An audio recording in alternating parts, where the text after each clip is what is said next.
Here at the dog centre in Salisbury, they currently have around 57 dogs in their care, which they aim to handle and rehome to new families.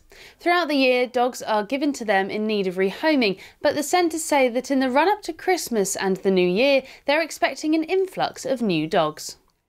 People seem to think that getting dogs at Christmas, they get young dogs at Christmas that then grow up and obviously can become problematic in their teenage, adolescent stages. So we do get a lot of dogs coming in after that, but we are also seeing an increase at the moment that people seem to be thinking about rehoming their dogs before Christmas, so it seems to have already started.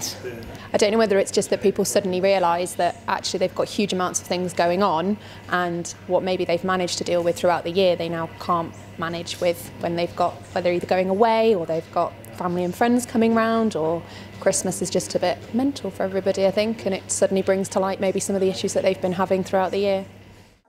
In 2016, contact centre staff took 33,000 calls from people wishing to hand over their dogs for rehoming. Since the 1st of December this year, 32 dogs have been given over to the Salisbury centre, either as strays or handovers from owners.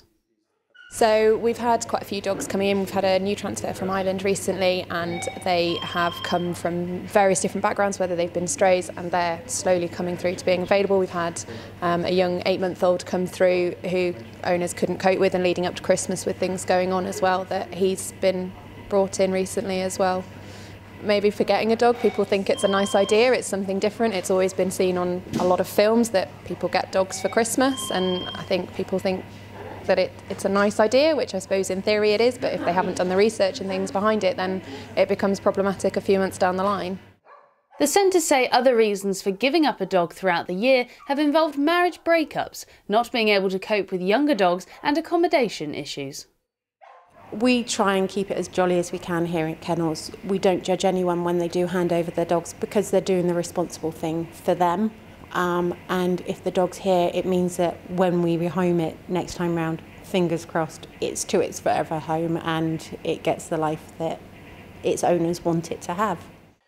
Although the Dogs Trust can only prepare themselves for the increase in dogs over the holiday season, they'll continue to drive home their main ethos, which was first adopted almost 40 years ago. Well, our general message is a dog is for life, not just for Christmas, so please make sure you're doing your research when you're looking at getting a new dog. Make sure that the breed is suitable for you, make sure that a dog is suitable for your environment, that you've thought of everything, costs, timings, energy levels, everything like that is considered before you actually go out and get a dog. And if you're going to get a dog from a breeder and not from a rescue centre, then make sure you're looking at proper breeders and breeders that are accredited, and not looking at, obviously, with the puppy smuggling that's been going on as well. Kara Digby, That's TV.